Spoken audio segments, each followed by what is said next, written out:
Bonjour à tous, bonjour à toutes. Stevenson disait dans une citation, il n'y a que 3 sujets de conversation. Je suis moi, vous êtes vous, et les autres sont les étrangers. Pour reprendre ces mots, mon rôle est d'inviter des artistes pour mettre en lumière ce qui chez eux est étranger pour vous. Un moment exclusif pour rentrer et accéder à un univers musical. Bienvenue dans la saison 2 du podcast Hype Soul.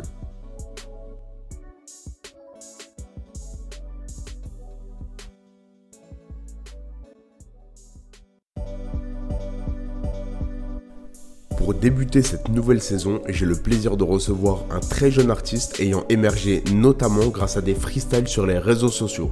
Aujourd'hui, il est sur les plateformes et dans les bacs avec son premier album Espace-Temps. C'est Joysad. Ensemble, on va revenir sur son vécu avant la musique, sa signature en maison de disque et on va parler de bien d'autres sujets. Bienvenue dans ce premier épisode de la saison 2, un moment avec Joysad.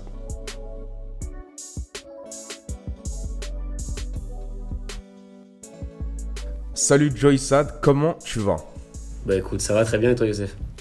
Ça va super. Aujourd'hui on se retrouve pour se parler ensemble de ton album Espace-Temps qui sort, aujourd'hui on est le 9 septembre à l'heure où on fait cette interview, donc qui sort ce soir à minuit, donc le 10 septembre. Déjà tu es dans quel état d'esprit à l'heure actuelle? J'ai beaucoup de pression quand même. J'ai hâte d'avoir tous les retours là, parce que pour l'instant j'ai eu que des retours sur le court-métrage qu'on a sorti justement hier soir. Je suis content. Moi je sais que l'univers est complet, donc en tout cas je sais que j'ai pas fait de faux pas. Je suis sûr de mon projet. Après voilà, faut qu'il soit bien reçu maintenant. Donc t'attends principalement l'avis du public, comment les gens vont se le prendre? Ouais, exactement.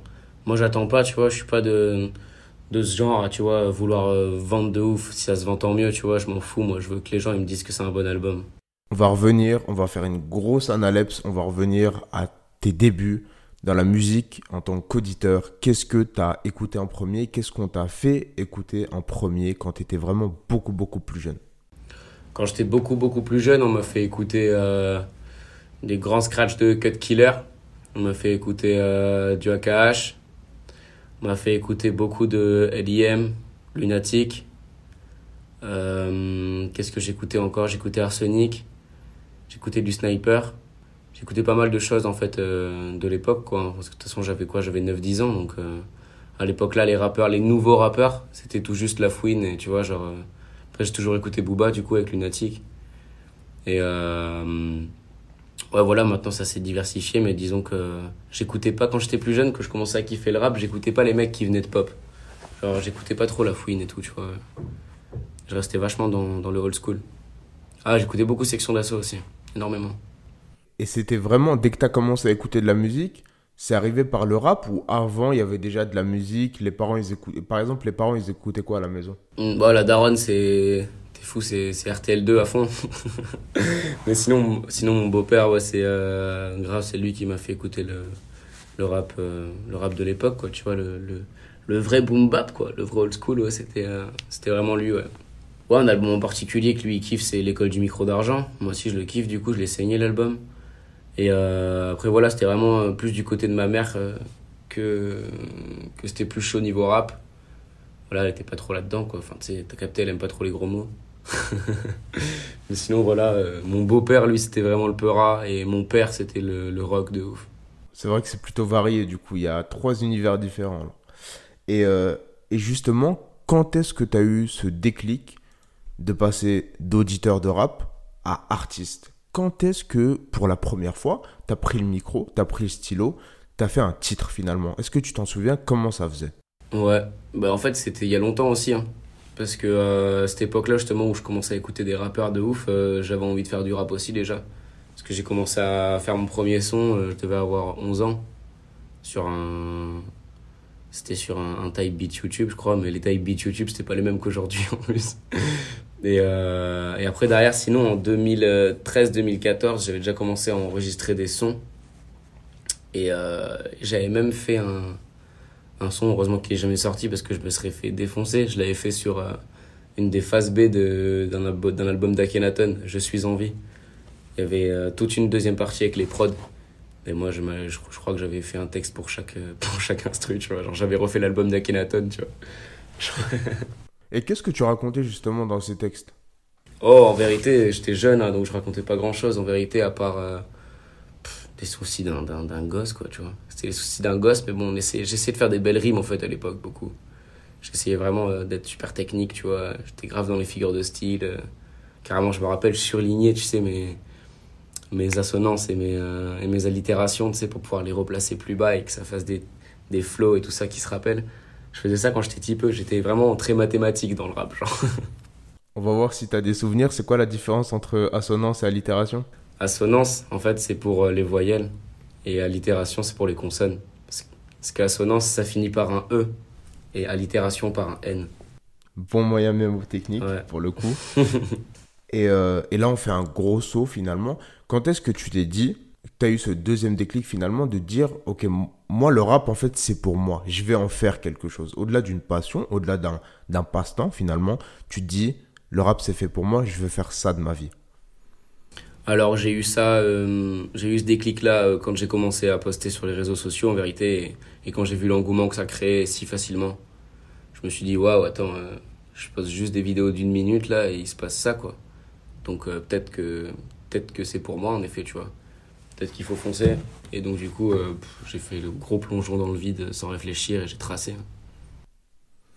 Il me semble que tu fais partie de la génération une minute de rap. Il me semble que tu as eu ce tremplin-là via Instagram, justement. Comment tu as pris ce côté-là? Et une fois qu'il y a eu cet engouement sur les réseaux sociaux, comment tu as fait pour le transformer? Comment tu t'es dit à ce moment-là, si tu replonges à cette époque-là? Parce que c'est très compliqué qu'on se le dise. Il y a beaucoup d'artistes qui, après un engouement, flopent complètement. Ils n'arrivent pas à tenir, etc. Comment tu as transformé l'essai Joyce? Alors déjà je l'ai pas fait tout seul. Déjà. Ça, pour le coup, c'était pour ça aussi que j'avais besoin d'une maison de disques, par exemple, ou même ne serait-ce que d'un entourage, un manager, tu vois, et des gens qui arrivent à te driver un peu. Parce que quand il y a autant d'engouement d'un seul coup, tu hésites beaucoup à faire des choses de peur de faire des conneries, justement, comme tu as dit, que tout parte du jour au lendemain. Donc je dirais que ça s'est fait avec de la réflexion. Et la transition YouTube, tu vois, elle s'est faite avec Chicha Pomme. Et c'est un son qui est très, très, très kické mais où on a mis pas mal de moyens, tu vois, déjà dans le clip pour montrer que c'était du sérieux, qu'il y avait un autre step-up. Et aussi, on voulait montrer voilà, ce côté freestyle que j'ai toujours eu, tu vois, débité de ouf avec juste, voilà, à la fin, cette espèce de moment fort, refrain, chanté, qui montre que voilà, on va partir sur un truc beaucoup plus musical, quoi, et que ce sera moins du freestyle, ce sera beaucoup plus calculé, quoi. C'est comme ça qu'on a fait la transition avec Chicha Pomme. Et donc, il me semble que tu es signé chez Because. Est-ce que tu peux nous parler un petit peu de cette signature? Quel type, je ne sais pas si tu vas rentrer dans les détails, mais en gros, quel type de contrat c'est important en fait, surtout pour les jeunes artistes qui aimeraient se lancer, qui connaissent un petit peu ce monde-là? Et est-ce que finalement, ça joint à une autre question, est-ce que tu as directement plongé la tête dans ce milieu-là en te disant, ok, c'est quoi mes éditions, c'est quoi mes droits, mes masters, mes choses comme ça? Est-ce que tu as directement plongé là-dedans et comment s'est passée cette signature? Alors, ouais, alors déjà je suis chez Because Music, tu vois, donc c'est que ça se passe bien encore. Tranquille, tu vois, ils prêtent les locaux pour que je fasse les interviews. Et écoute, ça s'est fait en 7 mois de négociation. Avec, je crois qu'il y avait 7 maisons de disques différentes, dont 3 majors. Et du coup, avant de faire quoi que ce soit avec les maisons de disques, moi à cette époque du Minute de Rap, justement, j'ai signé avec mon manager un contrat de manager. Luigi? Ouais, et il m'a dit, mec, on va faire monter les enchères, tu vois. En gros, il m'a dit, t'inquiète pas, tous les trucs qu'on te propose là, parce que en fait, je recevais des messages de maisons de disques, moi aussi, tu vois, et j'avais pas de manager, tu vois. S'il avait pas été là, j'aurais signé pour DB, tu vois, et terminé, frère. Donc, si je suis encore là, c'est aussi parce qu'on a fait tous ces mois de négociation, tu vois. C'est parce qu'on a construit le départ, tu vois, parce qu'on part de zéro, en fait. Et c'est ça que j'expliquais à toutes les maisons de disques, et c'est pour ça qu'ils ont bien compris que j'étais renseigné, et que si on voulait faire un joli projet, un joli quelque chose avec moi, qu'il fallait voilà tout me mettre entre les mains. Et vraiment, c'est aujourd'hui ce qui se passe, et ce que je conseille à tous les autres artistes, c'est ne plongez pas dans n'importe quoi à partir du moment où on vous fait briller les yeux, quoi. Parce que voilà, souvent, tu sais, les artistes, ils attendent qu'une seule chose, tu vois, c'est le fameux appel ou le fameux mail de la maison de disque, tu vois. Et avec la quicheta, avec l'avance, tu vois, nanana, et exactement, tout le monde attend ça. Mais moi, je dis, si un jour t'en reçois une, ben attends, ça veut dire que tu vas peut-être en recevoir 2 ou 3, tu vois. Donc attends et compare. Compare et tu verras ce que tu vaux et ce que les gens pensent que tu vaux aussi. En tout cas, il faut jamais se sous-estimer là-dedans parce que dans les histoires de développement d'artistes, parce que moi, c'est ça, c'est un contrat d'artiste, hein. C'est pas juste une distribution ou une édition. Je suis signé en édition aussi, mais genre, contrat d'artiste, c'est vraiment, voilà, les mecs, ils te développent de A à Z. Ils vont jamais te lâcher, normalement. Ils payent la production, etc., etc. Ils payent tout. Donc, faut vraiment être sûr du pari, quoi, tu vois. C'est leur pari, en fait, c'est ça qu'il faut se dire. Parce que moi, quoi qu'il en soit, même si un jour je fais 2 streams demain, tu vois, je fais que 2 streams, ben, je leur devrai pas d'argent, tu vois. Mais c'est leur pari parce qu'ils pensent qu'ils peuvent y arriver, tu vois. Donc c'est ça le bail en fait, c'est de trouver les bons contrats, tu vois. Si j'avais signé mon premier contrat, c'est pareil, hein, il y avait une petite quicheta et tout ça, nanana, mais tu vois, entre les lignes, c'était marqué qu'il fallait que je rembourse, tu vois. Tu vois ce que je veux dire, tu vois, c'était une avance remboursable. C'est pas une avance non remboursable, tu vois. C'est des bails comme ça où il faut faire très attention et c'est pour ça que même moi j'ai pris un avocat, tu vois, pour vérifier les contrats, on a fait ça bien, quoi. On voulait pas se faire couiller et on a pris vraiment le label où c'était le plus familial et c'est Because Music. Et voilà, il s'occupe super bien de moi. C'est intéressant ce que tu disais par rapport aux négociations donc, entre le manager, toi et les différentes maisons de disques. Est-ce que c'est plus le côté financier, concrètement moyen, qui a primé ou est-ce que c'est le côté artistique en mode laissez-nous faire notre musique mais donnez-nous quand même des moyens? Alors, il y a cet aspect-là, il y a cet aspect du on te donne les moyens et tu feras que du rap de ta vie. Ça c'est un truc qui chauffe forcément, tu vois, genre ça te chauffe, tu vois, quand on te dit c'est bon, là on va te filer assez d'argent pour que tu puisses faire du rap au moins pendant 3 ans, tu vois. Genre trop bien, tu vois. Après faut pas cramer l'avance bien évidemment. Exactement, et c'est pour ça, c'est pas parce qu'il y a beaucoup sur le compte qu'il faut croire qu'on est Rothschild, hein, parce que cet argent on l'a pour une grande durée de temps. Donc voilà, hein, les avances ça veut rien dire, hein, les artistes ne sont pas riches loin de là. Mais en tout cas, il y a déjà cette part-là, parce que c'est vrai, c'est ma maman, elle me l'a dit clairement, c'est vrai. Elle m'a dit, tu veux te lancer dans ce monde de fou là? Elle m'a dit, mais t'as intérêt de me ramener un contrat plus gros que ton contrat de travail, tu vois, parce que moi voilà, t'as vu, ta formation elle est payée, nanana, tu vois ce que je veux dire, j'étais en formation d'EduxP, moi c'est une formation qui sur 3 ans elle coûte 15 000 balles. Ma mère elle m'a dit, tu veux faire de la musique? Ben voilà, tu sais ce qu'il faut que tu fasses, hein. Voilà, t'avais trouvé un truc où t'avais un salaire tous les mois, moi elle m'a dit, en fait ma daronne m'a dit, je t'encouragerai partout tant que tu gagneras ta vie. Tant qu'il y a la stabilité surtout. Ouais, exactement, la stabilité, pour pas que voilà, je parte en couille, quoi, logique. Donc il y avait ça, en fait, juste pour l'aspect vraiment des pesos, c'était vraiment plus pour ma mère, en fait, tu vois, pour la rassurer, en fait. Et moi aussi, parce que j'avais envie vraiment de que faire de la musique, j'avais pas envie de faire des courses beurre entre 2 albums, tu vois. Donc c'est pour ça aussi. Et le côté familial de chez Because Music, en fait, qui est un label indépendant, tu vois. C'est quand même un des plus gros labels indépendants d'Europe, mais ça reste un label indé, tu vois. Chez Because Urbain, ils sont 5 à réfléchir, tu vois, sur la stratégie, tu vois. Et c'est trop bien. Et ce qui m'a plu aussi, surtout, c'est que voilà, le fait ils savaient pas, en fait, tu vois, quand on faisait les négociations, ils savaient pas ce qu'on se disait, les labels entre nous, tu vois. Et donc, ils savaient pas, tu vois. Donc, moi, j'arrivais là-bas et, tu sais, je voyais ceux qui me proposaient, je sais pas, on va dire 50 billes, tu vois, 50 billes. Et derrière, voilà, ils disaient, tu vois, nous, c'est nanana, tu vois, c'est énormément de parts du marché. Voilà, chez nous, on a des artistes avec qui tu pourras collaborer comme nanana, nanana, nanana. Et puis voilà, nous, tu vois, on peut sortir ces sommes d'argent-là parce qu'on est ci, parce qu'on est ça. Mais non, tu vois.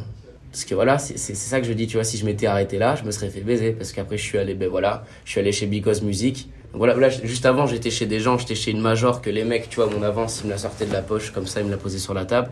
La Because Music, tu vois, ils peuvent peut-être pas la sortir de la poche, mais ils me l'ont sorti quand même, tu vois. Tu vois ce que je veux dire? Et ça montre que les mecs, ils ont envie de charbonner avec toi et qu'ils te lâcheront pas, tu vois.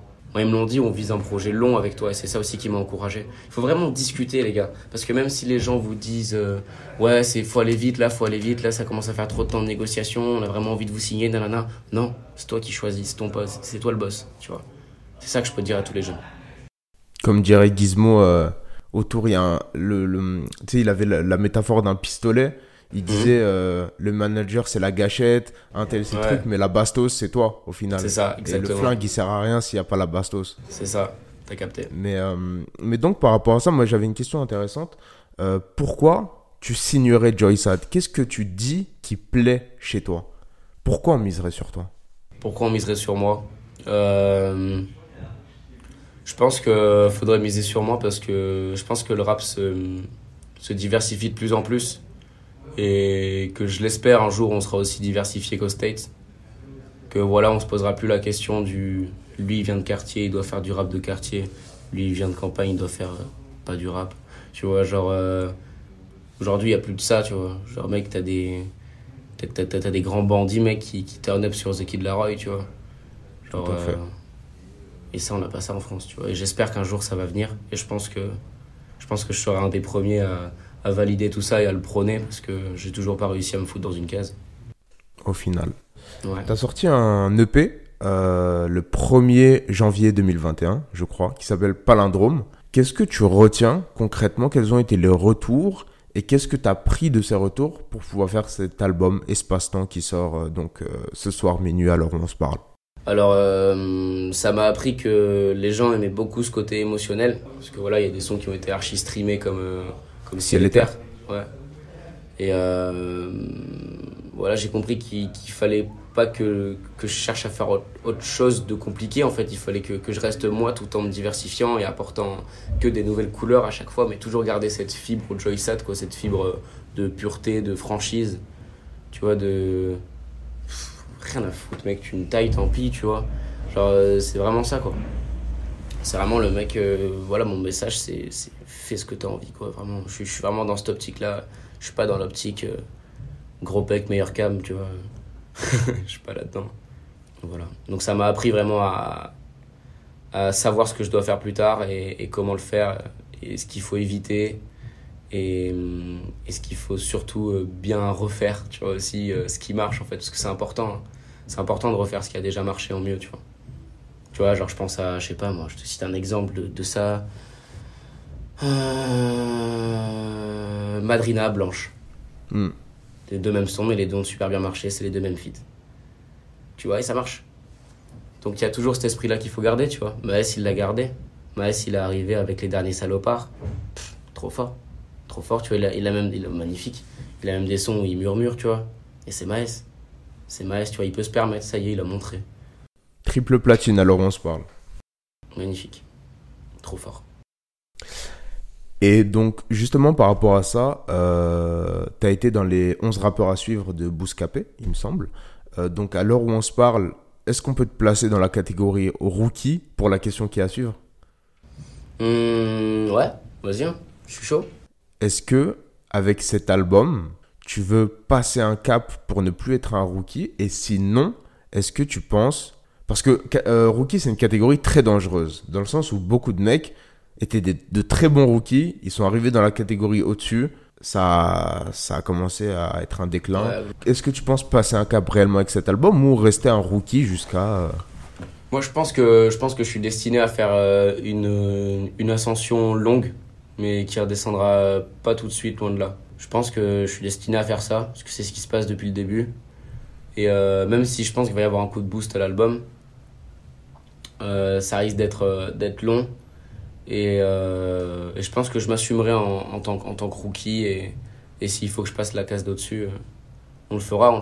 Et je laisserai les gens m'identifier comme ils veulent. S'ils veulent croire qu'il y a un rookie dans la cour des grands, qu'ils le fassent, tu vois. Vraiment, moi, je m'en fiche, je distribue. C'était quoi la volonté principale derrière l'album Espace-Temps? Donc, on rappelle qu'il sort ce soir à minuit. Quelle a été, toi, ta volonté en créant cet album? Ma volonté, c'était de créer un projet très concret, très précis, avec un rapport commun entre tous les sons. Du coup, ce rapport commun, c'est un être et son rapport avec le temps.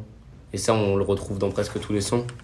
Il me semble qu'il n'y en a qu'un seul où je parle pas vraiment de temps, et encore, je crois que j'en parle.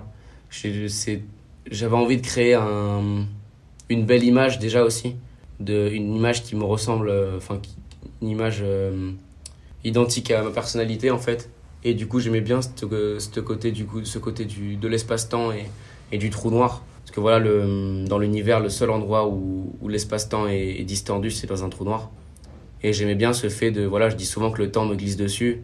Il faut savoir que quand un corps errant, il rentre dans un trou noir, le temps se distend et lui, en fait, il va s'accélérer plus il s'enfonce dans le trou noir.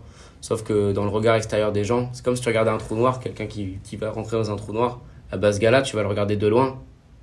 Il va aller à 2000 à l'heure au fond du trou noir, tu vois. Mais toi, tu le verras pas partir. Tu vois ce que je veux dire? Il va rester au même point. Alors que le mec est en train de sombrer, tu vois. Et j'aimais bien cette image, en fait. Donc on a fait tout là-dessus, quoi. Il y a plein de métaphores possibles finalement avec cette chose-là. Mais justement, c'est quoi ton rapport au temps qui passe dans la vie de tous les jours? Il y a des auteurs célèbres, il y a Baudelaire notamment avec, il me semble, la métaphore de la fleur, qui avait peur du temps qui passe. Tu as l'impression de perdre du temps. C'est quoi ton rapport finalement par rapport à ça? Alors, pendant longtemps, j'avais plutôt l'impression de perdre du temps, en effet. Et surtout d'être resté bloqué longtemps. En fait, j'ai eu une phase de mes 16 à 18 ans, 19 ans. J'ai eu une phase un peu où le temps me glissait dessus et où je calculais pas. Et c'est quand j'ai eu 20 ans, en fait, quand j'ai remarqué que du coup, je devenais plus vieux que mon grand frère. Là, je me suis dit, il faut se réveiller. Il faut sortir de cette vibe, quoi, parce que ça fait 3 ans que j'ai 16 ans, là, tu vois. Genre, mon ref est décédé, j'avais 16 piges et j'ai l'impression d'avoir été bloqué derrière. Et c'est pour ça que... Ouais, merci frérot. Et donc voilà, derrière ça, je pense que j'avais trop envie de le décrire. C'est vraiment une sensation bizarre, tu sais. Genre, toute mon année lycée est passée sans que je la voie, sans que je branle rien, vraiment. Tu sais, tout m'est glissé dessus, tout m'a réussi en même temps. J'ai eu un coup de chatte en même temps, c'est parce que voilà, je suis pas trop con non plus, voilà. J'arrive à me bouger le cul quand il le fallait pour faire plaisir à la daronne, quoi, parce que le bac, on l'a eu pour elle. Hein. Et c'est ça, quoi. J'avais vraiment envie de montrer ça et je trouvais du coup que cette image du trou noir me reflétait super bien, quoi. L'objet perdu dans le trou noir qui s'éloigne, mais en vérité, dans le regard extérieur, on a l'impression qu'il bouge pas. C'est intéressant. Tout à l'heure, tu me parlais de rap old school. Tu m'as cité des noms tels que Booba, Arsenic, Lunatic. Moi, je vais te parler de rappeurs tels que Kerry, Rof, Dry. Est-ce que tu sais pourquoi je vais t'en parler? Parce que tout comme eux, à un âge vraiment pour le coup bas, parce qu'il me semble que tu as un peu plus de la vingtaine. Ouais, j'ai 20 ans, je vais avoir 21 en octobre. Ok, et justement, eux, ils avaient très très jeunes une mélancolie et une maturité dans leur manière d'écrire. Et généralement, c'était dû au fait qu'ils avaient des vécus un peu compliqués. Est-ce que toi, tu ressens ce côté-là? Parce que c'est vrai que les autres artistes de ton âge, généralement, ils écrivent pas aussi, parfois sur certains morceaux, un peu torturés finalement. C'est quoi ta vision sur ça? Alors, on me le dit souvent, et je pense que déjà, je peux pas trop m'empêcher des fois d'être un peu morbide. Je pense que c'est par rapport au fait, je pense que c'est une affaire de famille en vrai. Parce que voilà, j'ai une très très grande famille. Et ça, c'est vrai que je l'ai pas souvent dit, hein, mais j'ai une très grande famille, et donc les décès dans ma famille, c'est très courant. Là, on est plus de 120, donc dans ma famille, c'est vraiment tous les 2 mois, quoi. Et on est tous proches, on se connaît tous, donc le rapport à la mort est très présent. Vraiment, justement, pendant cette période où le temps me glissait dessus, là où j'étais perdu, je t'avoue que j'avais l'impression que genre, je me tournais, tu vois, j'avais l'impression qu'il y avait la mort avec un chrono derrière moi qui m'attendait, tu vois. Il y a eu vraiment toute cette psychose pendant 3 ans, en fait, hein, et ça a un peu forgé les thèmes principaux, je pense, de ma musique. Hein. Parce que voilà, comme je t'ai expliqué, quand j'étais plus jeune, je rappais pas ça, quoi, tu vois. Je rappais pas ça, parce que je le vivais de plus loin. Tu vois, j'étais un gosse. Donc c'est pareil, hein, les tontons ils crevaient autour de moi, mais j'étais gosse, quoi. Et là, je le vois. Et donc c'est quelque chose que tu te sens obligé de raconter, je pense. Et même dans Palindrome, je me suis forcé à pas trop en parler, même, parce que j'en parle dans 4 sons différents, je crois. J'en parle dans 4 sons différents, parce que des fois, j'en ressens trop le besoin, tu vois. Et voilà, donc dans Palindrome, il y avait beaucoup de ça. Dans Espace-Temps, il y a beaucoup de ça, mais il y a surtout une note d'espoir qui domine le tout, qui montre qu'on s'est sorti de cette bulle quand même, quoi. Parce que ça s'appelle trou noir, mais voilà, c'est quand même un constat. Et si on arrive à constater qu'on est en train de se perdre dans un trou noir, c'est qu'il y a déjà de l'évolution. Donc, Mais tu t'es réfugié dans quoi quand tu avais l'impression justement que tu avais la mort dans l'âme tout le temps? Il y avait tout le temps ton petit corbeau noir sur ton épaule. Franchement, j'ai fait grave de la D. Hein. Je fais grave de la merde. Ouais, je fumais de ouf, normal. Enfin, je sortais, je faisais vraiment de la dé, quoi. Et je calculais rien, surtout. Je vivais vraiment au jour pour le jour. Vraiment, je m'en branlais de tout. C'était vraiment du je m'en foutisme extrême. Vraiment, je m'en foutais même de moi, quoi. Genre, mes potes me voyaient me dégrader et tout. Et au bout d'un moment, tu te réveilles. Tu te dis merde, quoi. Parce qu'en même temps, en plus, voilà, j'avais la fame qui montait en même temps après. Et mes potes, ils me disaient, tu peux pas faire ça, frère. T'as une opportunité entre les mains. Concentre-toi, frère. Tu vois, genre. C'est mes potes un peu qui m'ont guidé aussi, tu vois. Et j'ai choisi aussi d'être guidé par les bons potes. Parce que j'aurais très bien pu être guidé par d'autres qui m'auraient emmené au plus bas. Donc j'ai vraiment fait beaucoup de choix tout seul, en fait. Beaucoup de choix tout seul avec des bons conseils, disons. J'avais des bons et des mauvais conseils et j'ai fait mon choix tout seul. Mais justement, tu parles de la fame. Comment tu l'as vu arriver? Qu'est-ce que ça t'a fait quand t'as vu que des gens chantaient tes morceaux, quand t'as vu les abonnés augmenter, etc., etc. Je me suis dit, waouh, c'est lourd. Je me suis dit, trop bien, ouais, je pensais pas ça possible. Je me suis dit, trop bien, trop hâte de faire des concerts. J'ai fait un Zénith de Toulouse, mes sons qui étaient pas sortis, genre, juste, c'est là que j'ai compris que c'était des bons refrains, tu vois, parce que les mecs chantaient avec moi. T'as 9000 personnes qui chantent avec toi, tu te chies dessus, hein, tu flippes de ouf, ah ouais. Et ouais, incroyable, fabuleux, et c'est ce qui donne envie de continuer aussi. C'est les choses qui donnent la déterre. Je pense que si j'avais pas eu tout ce soutien, peut-être que j'aurais été moins déterminé. C'est intéressant, tu parlais de la famille tout à l'heure. Il y a un titre, moi, que j'ai beaucoup aimé dans l'album qui porte le nom d'une ville, un petit peu à l'ouest de l'Algérie, Mostaganem. Justement, il me semble que du coup, c'est ton grand-père qui a vécu là-bas. Est-ce que tu peux un peu plus nous en parler? Oui, bien sûr. Alors en fait, mon grand-père est d'origine pied noir. Donc il a fui le régime de Franco quand il était petit. Enfin, ses parents. Ils sont allés en Algérie, du coup, à Mostaganem. Et il est né là-bas, donc il a fait l'école là-bas et tout. Après, quand il a eu 17 ans, il est parti faire l'armée française. Et voilà, quoi, c'est comme ça qu'il est arrivé en France, en fait. C'est comme ça qu'il y a eu tout ce petit chemin. C'est pour ça que j'ai de la famille en Espagne, de la famille là-bas et tout. Et voilà, quoi. Cette espèce de multiculture qu'il y a dans ma famille, j'aime trop. C'est trop bien. Ça permet de n'avoir aucun stéréotype, déjà. Et c'est plutôt cool, je pense. Je pense que c'est plutôt cool. Et du coup, voilà, j'avais envie de parler de ça parce que moi, je me faisais une sale histoire du passé de mon grand-père, en fait.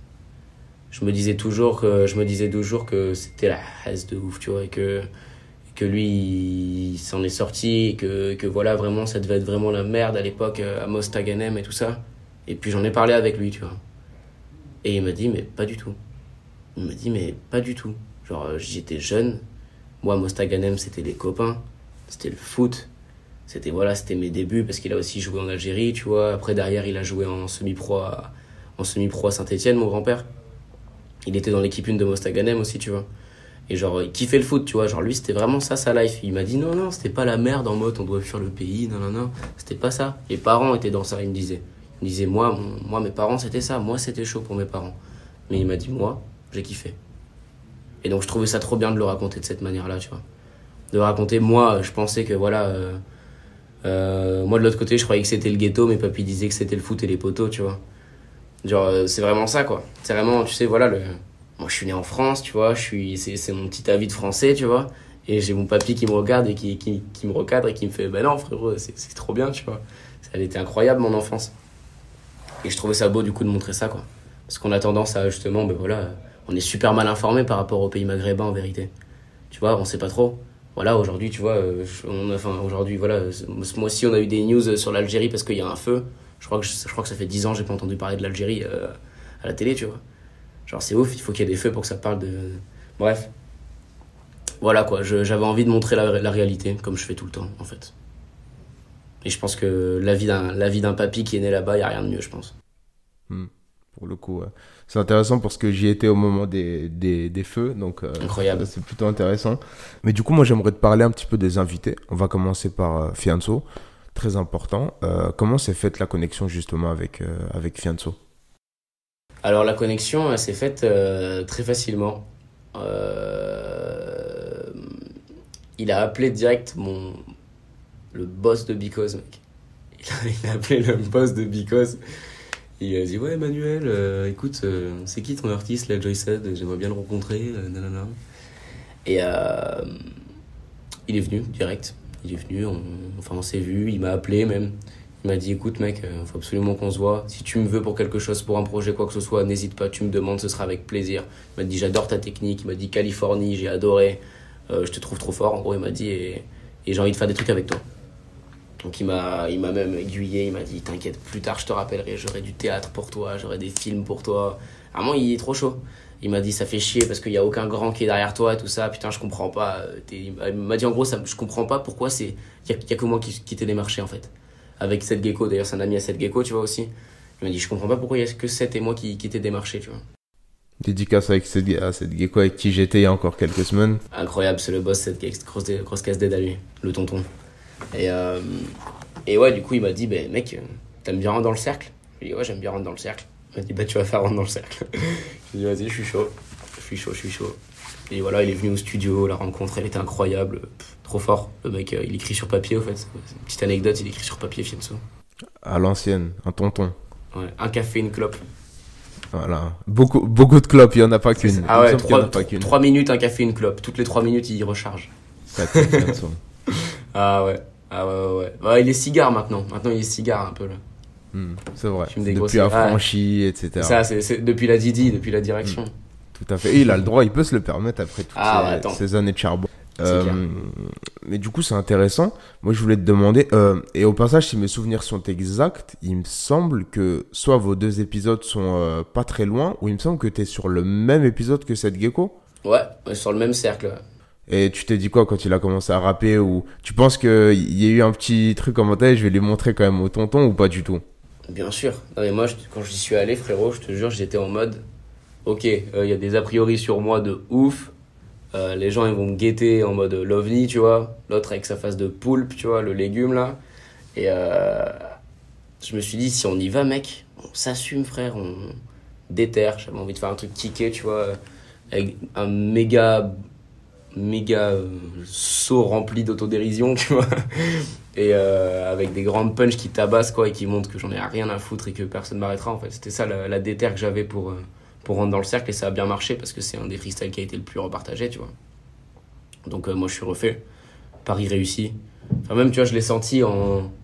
C'est pas compliqué tu vois, avant de poser, j'arrive tu vois dans l'endroit où il y avait rentre dans le cercle déjà, il y a 80 personnes tu vois, genre que des équipes bien vénères tu vois, et j'arrive tu vois au milieu de tout ça, bon tu vois je vois les regards un peu hésitants et tout, et je me dis nique sa mère tu vois, nique sa mère. Et à part ceux que je connaissais, tu vois, on n'est pas trop venu me saluer en fait. Tu vois, genre, venez pas me saluer. Et puis j'ai posé mon freestyle. Puis après, on a fini, tout ça. Et puis je crois qu'il n'y en a pas un seul qui m'a pas serré la main après, tu vois. Et c'est ouf, tu vois, genre. Parce que moi, je vois ce genre de choses, tu vois, Parce que moi, je suis pas le genre de gars, j'arrive à un endroit, capuche, non, je suis pas comme ça. Après, là, j'arrive souriant, ouais, bien, nanana. Et donc, du coup, voilà, je vois les mecs qui sont méfiants, genre, qu'est-ce qu'il va nous faire, lui, tu vois. Qu'est-ce qu'il va nous faire? Mais voilà, moi j'arrive et je mets des nuquettes. Et voilà, donc je l'ai vraiment senti. J'ai vraiment senti le changement. Vraiment en mode, on n'a rien à dire, tu vois. Ok, félicitations. Tu vois, tu vois, c'est ça, c'était ce que je voulais faire. C'était pari réussi du coup.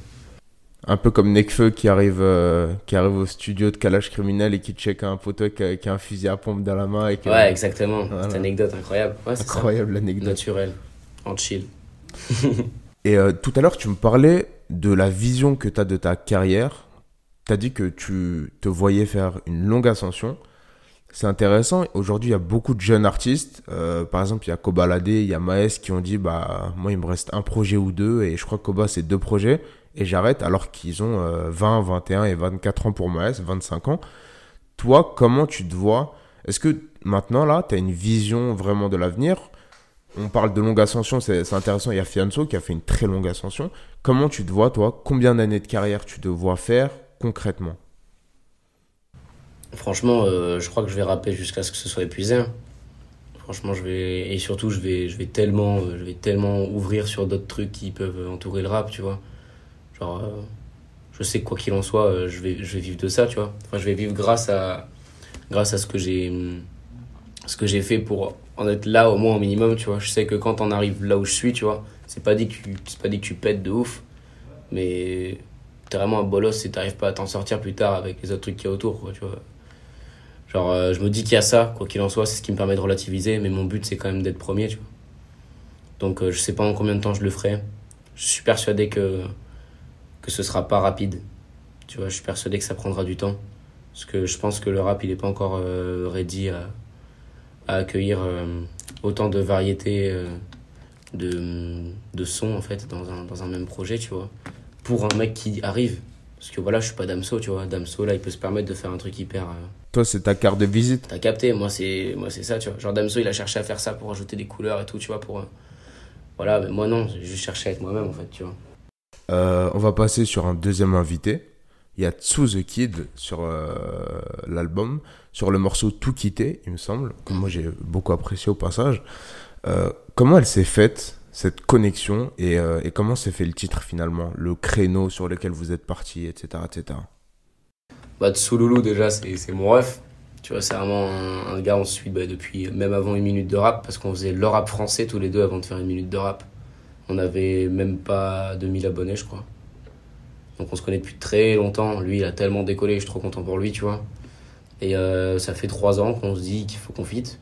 Et là, je lui ai dit, frérot, je te veux dans mon album. Il m'a dit, bah vas-y, passe au studio. Et il m'a invité à son studio, on a fait ça chez lui. Et voilà, quoi, on voulait faire danser les chicas, quoi. Et je pense que c'est pari réussi, parce que c'est pareil, on est content, il a fait un bon départ. Ça marche bien. Un autre invité, la moulaga, la grosse moula, c'est Léger Guy, Huss l'enfoiré. C'est vrai que la connexion est surprenante. Moi, elle m'a surpris un peu sur la tracklist. Comment, du coup, s'est faite cette collaboration avec Huss? Salut la moula, j'aimerais bien faire un son avec toi. Il m'a répondu, ouais moula, bien, tranquille, ouais, nanana, ouais, ok, pas de soucis, nanana, faut qu'on se pète, nanana. Donc c'est pas une légende, il répond vraiment. Il y avait un autre artiste qui avait dit, il avait concrètement envoyé un message et directement il l'a appelé, ouais, la moula, la moula. Bien sûr, bien sûr. Et même, tu vois, je l'avais appelé pour le clip, tu vois. Pour le clip, parce qu'on savait pas si on allait le faire, si on devait le faire ou pas, quand on pourrait le faire. Et j'ai des messages vocaux, mais c'est à mourir de rire. Déjà, il te répond toujours entre 4h et 5h, tu vois. Ouais. Entre 4h et 5h, et il te répond en mode... c'est quoi le dernier message qu'il m'a envoyé? Il m'a fumé de rire. Il m'a dit, ouais, la moula, ouais, je suis un tournée spécial, tu vois, genre... Et que c'est un phénomène, tu vois. En gros, mais tu vois, c'est un mec, il m'a dit, tu vois, il était pas dans le faux semblant, tu vois. Si c'est oui, c'est oui, si c'est non, c'est non. Il va pas faire le gars en mode, je te réponds plus tard, non. Non, là, tu vois, je lui ai dit, ouais, gros, pour le clip, il m'a dit, non, il peut pas, je suis un tournée spécial. Il s'en va la race, il est cru, tu vois. Il est cru, et moi, il m'a dit qu'il aimait bien comment je grattais, comment je posais, que j'avais du flow et que c'était à part. C'est pour ça qu'il est venu et qu'il a accepté direct. Par contre, voilà, il m'a dit, par contre, frère, j'ai la flemme de chanter aujourd'hui, pas l'autotune, il m'a dit. Il a fait du rap. La momo, j'ai envie de faire du rap, il m'a dit. Totalement. Et il a fait du rap. Est-ce que tu veux une anecdote sur ce petit son? On est là pour ça. Ok. Alors, la mélodie du refrain, c'est ni Huss ni moi. Et c'est une moula aussi. Est-ce que c'est un autre artiste? Laisse-moi deviner pour que ça soit drôle. Ouais. Un autre artiste? Est-ce que c'est de l'entourage, soit de toi, soit de Huss? Ouais. Fianso? Non. Soul King? Soul King. Ah, Soul King. Il est arrivé, je te jure. En plus, tu sais, moi, j'ai pas compris. Genre, Huss, il me fait, gros, trop la flemme pour le refrain, flemme de faire de la mélo, tu vois, t'inquiète, je vais appeler le président. Président? Il fait, bah ouais, t'as capté Soul King, quoi. Il est vraiment dans un film. Hein. Ouais, là, il me fait, ouais, Soul King. Là, je fais, d'accord, et tout. Il fait, ouais, t'inquiète, il va pas tarder. Je me suis dit, bon, tout le monde, il vient pas, ça se fera une autre fois, tu vois. Tu sais, j'y croyais pas vraiment, tu vois. Et là, toc, toc, toc, 10 minutes après, Soul King qui vient tout seul avec son pote. Tranquille, bien, ça va? Tac, tac, tac.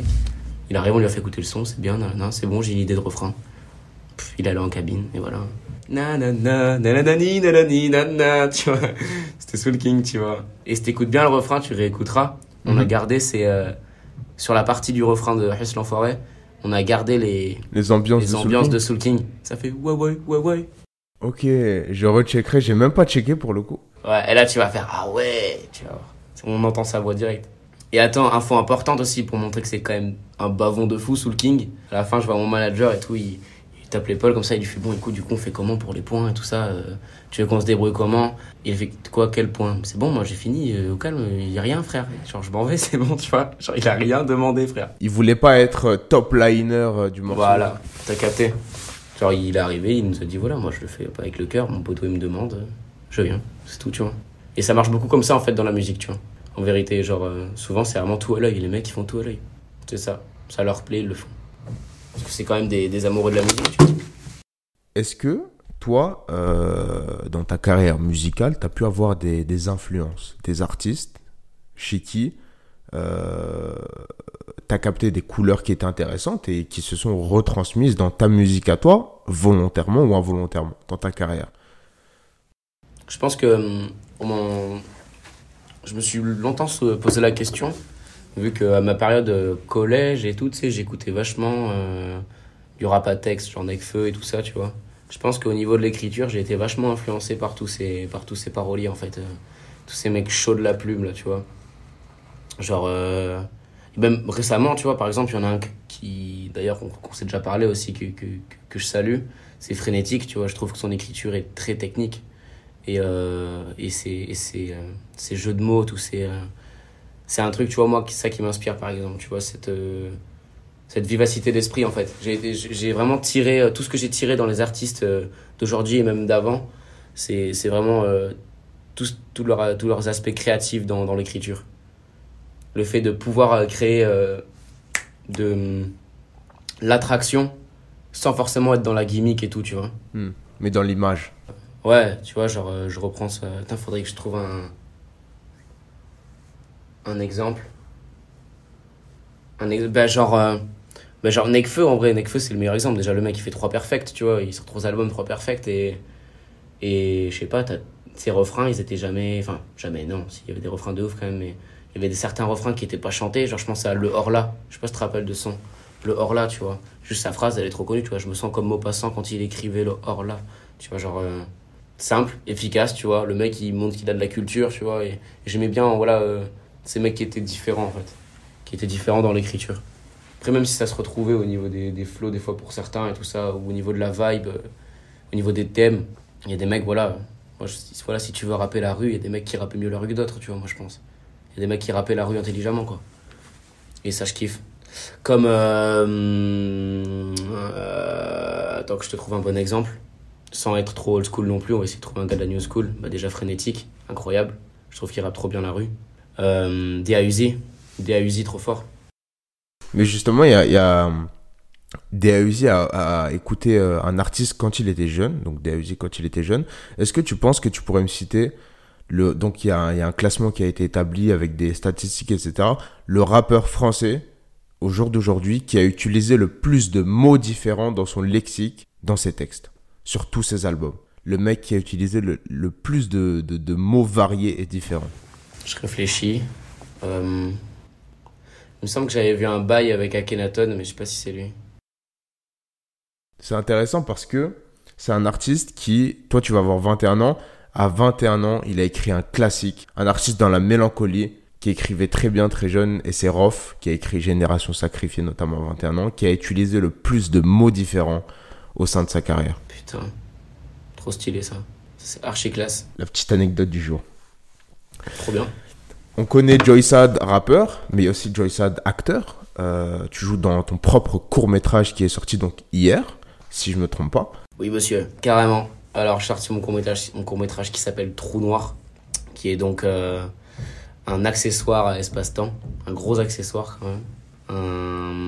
Je dirais que c'est une sorte de support imagé, ouais, un support imagé de espace-temps en fait, de ce personnage. En vrai, c'est pas Joysad, hein, attention, dans Trou Noir, c'est pas Joysad, mais c'est un mec qui est malade et qui est perdu et qui a aucune notion du temps depuis qu'il prend plus son traitement, aucune notion de l'espace non plus. Et par rapport à tout ce qu'on a parlé juste avant, tu vois tout de suite que ça fait comment on appelle ça, cohésion? Non, c'est pas comme ça qu'on dit. C'est cohérent, quoi. Ouais, que c'est cohérent, voilà. On le voit direct. Et je suis trop fan de ce projet, moi. Je pense que j'en referai d'autres. À mon avis, je pense que je vais continuer l'acting. Parce que ça m'avait trop manqué et le fait de reprendre, j'ai trouvé ça incroyable. Donc voilà, j'ai fort envie que tout le monde découvre ça. En tout cas, voilà, c'est sur YouTube. Faut aller saigner ça. Et ne pas hésiter à re-regarder parce que c'est vraiment perché, quoi. C'est vraiment perché et je pense qu'il y en a certains qui peuvent pas tout de suite tout capter au premier coup. Donc voilà, c'est un film qui pète le crâne. Allez vous péter le crâne. Totalement, Joey Sad, court-métrage Trou Noir disponible sur YouTube. Et justement, tu as eu des propositions pour de nouveaux films, pour de nouveaux longs courts-métrages? Pour l'instant, non. Pas pour l'instant, mais j'espère, hein, en vrai, derrière ça, là, du coup, c'est sorti, là, on va voir. Hein. Mais pour l'instant, j'ai que des bons retours. Même sur YouTube, il n'y a pas un seul commentaire qui est négatif, donc ça, je trouve ça ouf. C'est rare, d'ailleurs. Et tous les gens ont été surpris, en tout cas. Ils ne s'attendaient pas à un court-métrage comme ça, parce que souvent, dans le Peura, on s'attend à avoir toujours la même chose, quoi, tu vois. Parce que ça, c'est pas la première fois que ça arrive, une série ou un court-métrage en rapport avec le Peura. Et moi, non, je l'ai tourné autrement. Je me suis dit que pour créer le lien avec le rap, voilà, je pouvais juste foutre des sons de l'album. Et étant donné que l'album est déjà très glauque et qui tourne tout autour de ces thèmes, je me suis dit que voilà, il n'y avait pas besoin d'en faire des caisses et amener, voilà, de créer un personnage rappeur. Parce que déjà, ça aurait créé la confusion avec Joey Sad, tu vois. On aurait cru que c'est Joey Sad dans l'histoire, alors que là, voilà, non, le personnage s'appelle Sacha et voilà, il ressemble plus à Nathan qu'à Joey Sad. Donc à toi, dans ta vie privée, quoi. Voilà, ma vie antérieure. Totalement, totalement. Et c'est intéressant parce qu'on voit, j'ai l'impression que ça se détecte quand quelqu'un a une tête finalement d'acteur ou de comédien, etc. On a vu dans le rap Kerry James, Joey Starr pour le coup, qui a fait des anciens textes de l'Assemblée nationale, etc. Et plein d'autres choses. Fianso au Festival d'Avignon qui a joué Gatsby le Magnifique et qui va jouer au théâtre du Châtelet. Est-ce que toi, tu te vois aller directement dans la comédie, donc dans le théâtre? Alors, j'en sors. Parce qu'en fait, pendant toute ma scolarité, en fait, jusqu'au lycée, j'ai fait théâtre. Je fais théâtre et une fois arrivé au lycée, je fais spécialité théâtre. Donc, ça veut dire que je passais le bac, il y avait 3 épreuves. Et c'est coefficient 7, tu vois, genre, c'était le même coefficient que la philo, genre. Donc ça m'a déterminé à apprendre bien jouer, tu vois, déjà apprendre à bien jouer, à jouer juste. Et je pense que ça m'a servi en vérité, tu vois, aujourd'hui, parce que je pense que si j'avais pas fait tout ça, ça aurait été plus compliqué de jouer un schizophrène, tu vois. Je pense que ça m'a aidé, en vérité. Donc voilà, le théâtre, pourquoi pas, ça dépend ce qu'on me propose. J'ai une facilité à apprendre les textes, donc c'est vraiment pas ça qui me fait peur. Il y a une artiste qui est présente sur l'album, Wayberry. Il me semble que c'est une sorte de storytelling, le morceau. Comment s'est faite la connexion, mais surtout, comment vous vous êtes dit que vous alliez parler de ça sur ce morceau? Alors, c'est avec Richie qu'on y a réfléchi. C'est avec Luigi, c'est avec mon manager. On s'est dit qu'il fallait qu'on trouve la reprise de ouf, tu vois. Et il se trouve qu'elle n'a jamais été reprise en 13 ans, tu vois. Et bon, à part qu'au moment où je l'ai mis sur les réseaux, tu vois, Casa l'avait fait aussi, tu vois. Genre, on a eu la même idée, tu vois, trop drôle. Mais comment ça s'est fait l'idée, on voulait le même thème, mais rafraîchi, tu vois, comme quand on prend une pièce de théâtre et qu'on l'actualise, tu vois. La même chose. J'ai juste actualisé la chanson de Sharif Aluna et je voulais faire un petit coup de passe-passe, tu vois, avec Wayberry dans le son, pour rappeler un petit côté confession nocturne, tu vois. C'est vraiment les inspirations, en vrai. C'est vraiment ça. Et ouais, donc voilà, Wayberry, je lui ai demandé, voilà, si ça la dérangeait pas déjà que j'écrive, tu vois, et qu'elle chante. Et elle m'a dit que non, parce qu'elle fonctionnait souvent comme ça. Et donc voilà, j'ai tout écrit, toutes les top lines et tout ça. Et après, voilà, elle a sorti sa voix magique, là, et nickel. Est-ce que tu as un morceau préféré dans l'album Espace-Temps? Ouais, c'est l'intro, c'est la guerre. Parce qu'il est en mode conquérant, tu vois, je l'aime bien.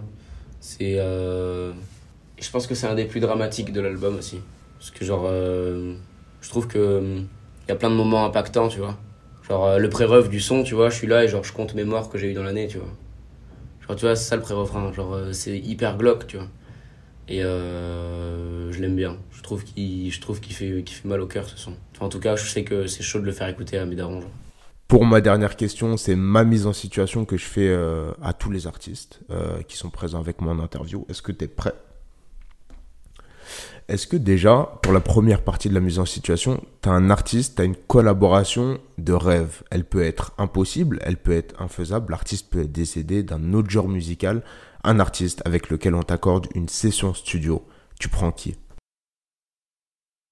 Alors, je dis souvent, quand on me pose cette question, je dis souvent Stromae. Je vais essayer de dire autre chose. Je vais essayer de trouver quelque chose. Bah, tu vois, j'aurais bien aimé faire un piano-voix avec Ray Charles. Avec Ray Charles. Tu vois, un petit piano-voix là. Ouais. Tu parlerais quoi dedans? D'amour. Je parlerais d'amour de ouf. De déception amoureuse même. On te voit souvent aller dans le négatif de l'amour. Ouais, ça on me le dit souvent que je suis assez négatif. Pourtant, dans la vie, je suis très positif. Je suis super souriant, je suis très gentil. Mais voilà, je suis gentil dans mes sons aussi, hein, mais voilà quoi, c'est plus morbide. Ouais. Mais c'est une manière peut-être d'évacuer ce côté-là, pour qu'au final, il ne se voit pas en vrai. Peut-être. Ça se trouve, je suis juste un gros tricheur. Tu On vois. est tous des acteurs au fond. Ah, au fond, ouais. Mais tu sais que moi, je me pose souvent ces questions-là et j'essaye tout le temps déjà de pas me mentir à moi-même, parce qu'on a tendance à vouloir se mentir à soi-même quand on est avec d'autres gens. Moi, je sais qu'à une époque, je repérais ce que j'appelais les caméléons, tu vois. C'était des mecs, par exemple, moi je traînais avec eux toutes les semaines, tu vois, et puis après, je voyais, genre, par exemple, leur autre groupe de potes, et ces mecs-là devenaient différents, tu vois. Hmm. Les caméléons, quoi, tu vois. Et moi, j'ai jamais été un caméléon. C'est pour ça que Tu j'ai changes peut-être pas pas en beaucoup de fonction potes. des gens. Non, vraiment pas. Vraiment pas, je vois pas pourquoi, j'ai aucun sacrifice à faire pour quelqu'un. Je trouve que je suis déjà très gentil et très généreux. Donc, je le sais. Tu vois, je le sais, vraiment, je change pas pour les gens, vraiment, je reste moi-même. Vaut mieux que j'ai qu'un seul type de jugement que plusieurs. Parce que quoi qu'il en soit, je me ferai juger, donc. L'amitié, c'est vrai que c'est souvent incompatible avec le succès. Il y a, quand un artiste a un succès, souvent, il y a des problèmes au niveau des amitiés. Toi, comment tu l'as vécu personnellement, autour de toi? Mais moi, j'ai des vrais potes, en fait. Genre, j'ai vraiment des potes qui, déjà, ne m'envient pas. Ne m'envient pas, en fait. Comment tu le sais? Parce qu'on en parle.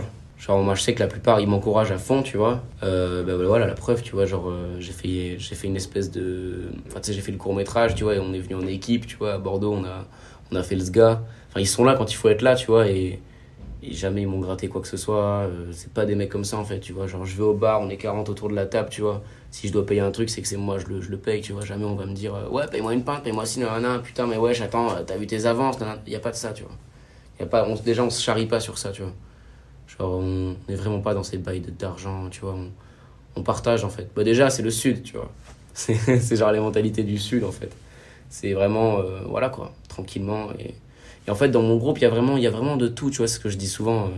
Bah, ouais, tu vois, ouais, il y a de tout dans ma team, vendeur, toubab, tolard, prolo, tu vois, genre.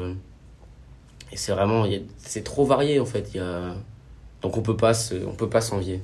On peut pas s'envier, et puis, de toute façon, ils sont plus du genre à ce que j'aille le plus loin possible. Eux, tout ce qu'ils veulent, tu vois, à la limite, le seul truc qu'ils voudraient me gratter, tu vois, c'est que je fasse des showcases et qu'ils soient dans mon carré VIP, tu vois, c'est tout. Genre, il y a rien à voir, ils s'en branlent en vrai, tu vois, ils en ont rien à foutre, tu vois. Ils vont pas être là en mode, ouais, putain, t'es jamais là, nanana, ou alors, voilà, tu charbonnes, tu bosses comme un ouf, tu touches des sous et nous on te voit pas, nanana, t'en profites comment, tes sous. Y a pas de ça. Y a pas de ça, y a pas de questions par rapport à ce que je touche. Moi, on me demande juste si je vais bien, tu vois. Si ça. Et si personne m'encule, quoi. Tu vois, ils font attention à ça quand même, voir si je me fais pas arnaquer. Par rapport aux gens de ton âge en général, ça n'a pas créé comme un écart gigantesque? Je te dis un exemple par rapport à moi. Il y a des gens, ils étaient en cours à la fac pendant que moi, j'étais en interview avec Alonso. Genre, l'écart, il est gigantesque. Toi, aujourd'hui, il y a des gens, tu vas avoir 21 ans, il y a des gens, ils sont en deuxième, troisième année de fac, qui ont ton âge. Toi, tu touches des avances, tu es payé pour aller en studio et faire des projets. Est-ce que t'as pas peur que ça crée un vrai écart? Et par rapport au... Est-ce que déjà tu penses avoir besoin de futures relations, de futures rencontres, des gens à peu près dans ton entourage, Ah ouais, on va dire au niveau de l'âge? Ouais, j'en ai déjà, hein. J'en ai déjà en vrai des nouvelles relations, voilà, des gens qui sont encore plus voilà, au milieu de ce que je suis, en fait, de ce que je vis. Mais voilà, il y a une certaine base que je t'ai dit que j'ai pas perdue quand même, tu vois. ces mecs-là qui n'ont pas besoin de me ressembler pour rester près de moi. Et c'est ça que je trouve beau, tu vois, dans mon groupe, en fait. C'est que vraiment, on se ressemble pas du tout. Hein. Mais c'est sûr que j'ai senti un écart avec certains. Il y en a certains que je vois beaucoup moins, tu vois. Il y en a certains, je vais pas à leur soirée, quoi, tu vois. Joysad, merci de nous avoir accordé cette discussion, ce moment. On rappelle, à l'heure où ce podcast sortira, l'album sera disponible partout, sur toutes les plateformes de streaming. Le court-métrage est déjà disponible. Trou Noir, Joysad, disponible sur YouTube. Je sais pas si tu as un mot de la fin à ajouter. Si j'ai un mot de la fin, c'est faites-vous confiance. Par rapport à tout ce qu'on disait au début, si je vous inspire et que voilà, vous aimez bien les mecs qui commencent... Vous aimeriez bien commencer dans la musique, mais foncez et soyez sûr de ce que vous faites, quoi. Et moi, sinon, voilà, j'ai sorti mon premier album, j'en suis fier. On en est arrivé déjà jusque-là. Toutes les preuves sont encore à faire. J'ai étalé mes petites cartes de visite. Voilà, maintenant vous connaissez le portrait. Et voilà, quoi. Merci à vous et streamez Espace-Temps et regardez Trou Noir. C'est la fin de cet épisode, merci de l'avoir écouté. Vous pouvez retrouver tous les autres sur les plateformes de streaming. C'était Youssef sur Hype Soul et moi je vous dis à très bientôt pour de nouvelles interviews.